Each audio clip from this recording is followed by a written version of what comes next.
PK in the universe, and I'm back again with another video. This thing oftentimes is looked at as a device that is perfect if you love the concept of choice paralysis. Typically, one of these little bad boys comes loaded with 15,000 games, but it doesn't have to be that way, and that's what this video is about. I love physical media. There's something so special and maybe even nostalgic about grabbing a Game Boy game and just putting it in the game system and it just working. When I was a kid, we felt like we really owned games. Now, because of digital media, game ownership has really become a gray thing and a blur. We don't feel like we own games anymore. We feel like we just have a license to play games. And that's becoming more and more common, and so many of us are rejecting this modernity. I know what you're thinking. What does this have to do with this? This is obviously a Game Boy Color, whereas this is not a Game Boy Color. This is an R36S. What is an R36S?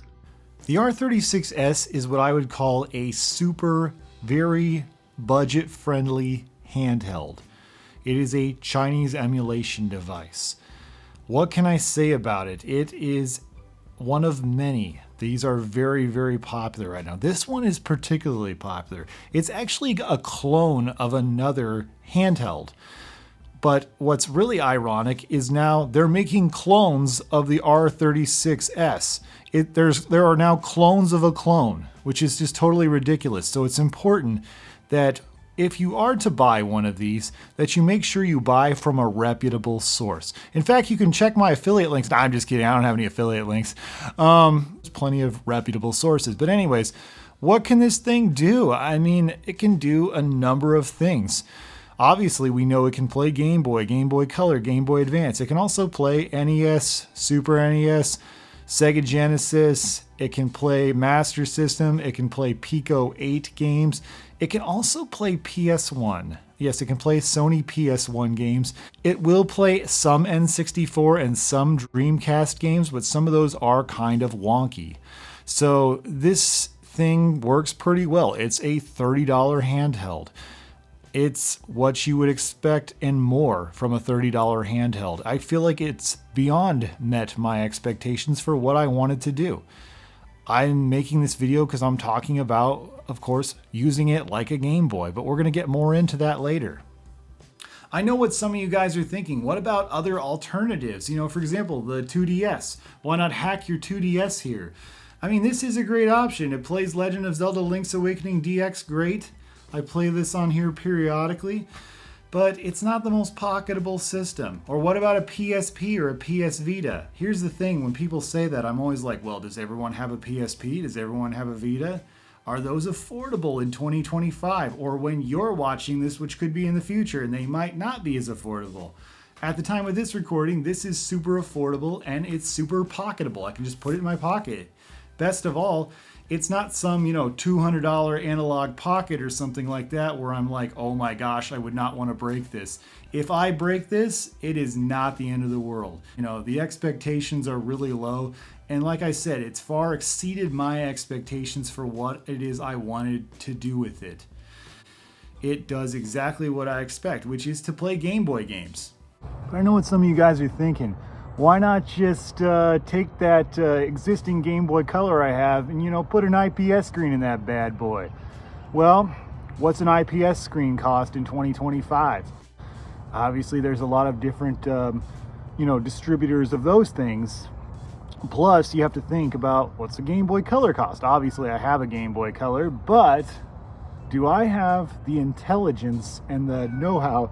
Oh my gosh. Do I have the intelligence and know-how to actually put that together? Or am I crazy incompetent? And the answer is I'm probably crazy incompetent. Now, I know what a lot of you guys are thinking. Why not grab a Game Boy Advance SP? You can put this right in your pocket. Works great. It's a very pocketable system. And that's true. It does have its advantages. It plays Game Boy through Game Boy Advance, obviously. and it has a backlit screen. Of course, in this case, this is a front-lit one or whatever, and it's more expensive than a lot of the other Game Boy Advance SPs are. But that's another point, is the price point. Game Boy Advance SPs have gotten kind of expensive these days, so I wouldn't blame somebody if they didn't want to go run out and purchase one of those. It's nice that I have one, but and the other thing too I have to complain about is the screen size. My, R36S has a bigger screen and it's backlit. This is front lit, obviously, but there are Game Boy Advance SPs that are backlit.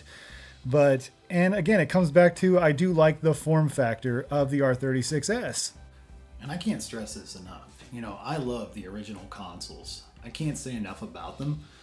But if I'm being really honest with myself, these things are showing their age. I mean, these are not going to last forever. They have a finite amount of existence, which you can say about any kind of electronic, and I think that's fair. These are cool, and man, they look good. But is this the best way for somebody who's 40 years old, whose eyes aren't what they used to be playing video games in 2025? And that's certainly a personal thing for so many of us. But some of you might be wondering, why does all this matter?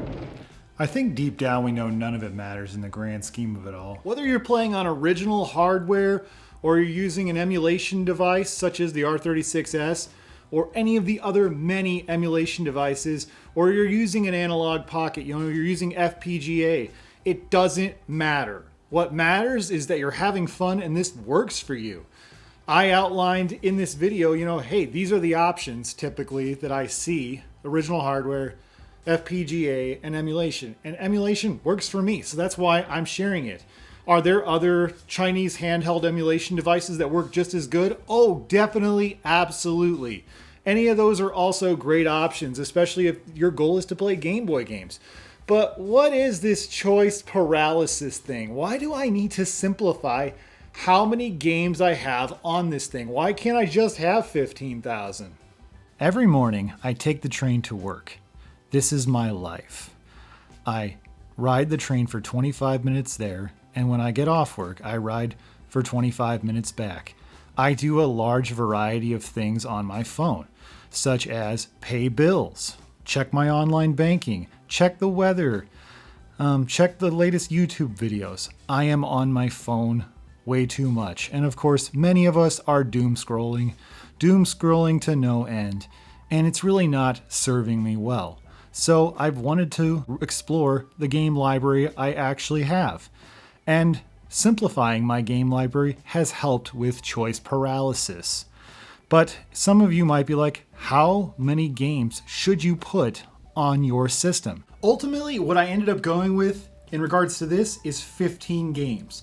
I chose my top 10 Game Boy games and Game Boy Color games, plus 5 homebrew games or fan games. Every single game that I have on here, I either own physically, or I have a digital purchased version of it, or it's a free fan-made game. That's what I got here. But let's say, for example, you're thinking about, you know what, dude, I want to just stick with cartridges. I'm all about physical media. Okay, if you're going to go with this, my advice is pick 2. And that actually works the same way with this right here. The reason I put 15 games on my R36S is because, well, I don't want to be continuously, having to hook my R36S up to my computer to add the games or take the games away. But I feel like 15 is pretty manageable. But I'm never going to choose between all 15 when I go take my train. What I'm going to do is I'm going to pick between 2. Not only that, I'm going to have a certain theme for every day. For example, if it's Monday, maybe I do Mario Monday, and I pick between Super Mario Land 2, 6 golden coins, and I pick between that and Dr. Mario. Now, something that's very important too, I think, is having 2 different genres to pick from. So maybe it's the same theme, the same series, but it's a different genre for each. And that because you are in different moods every day. Maybe you're not in the mood for a puzzle game. Maybe you're in the mood for a little side-scrolling platformer. I think that's important to pick between 2 genres, unless there's only one genre you like. Maybe you only like RPGs or something, then that's different. But I think picking between 2 genres is much more easier to pick. And this rule of 2, where did I get this from? I actually stole it from my wife, actually.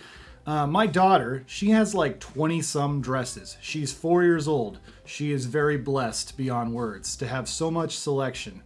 My 4-year-old cannot pick between 20 dresses, okay?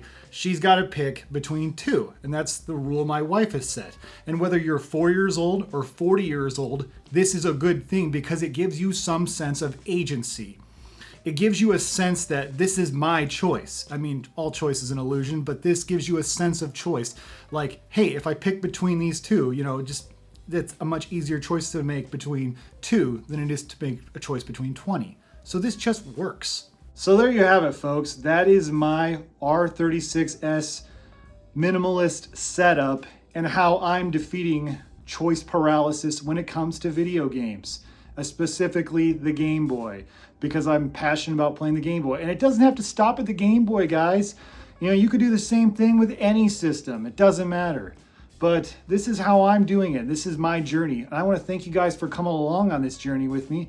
And since you're here, if you want to comment, hey, have you done something similar? Or do you even have a better idea than me? Comment below. Love to hear what you have to say.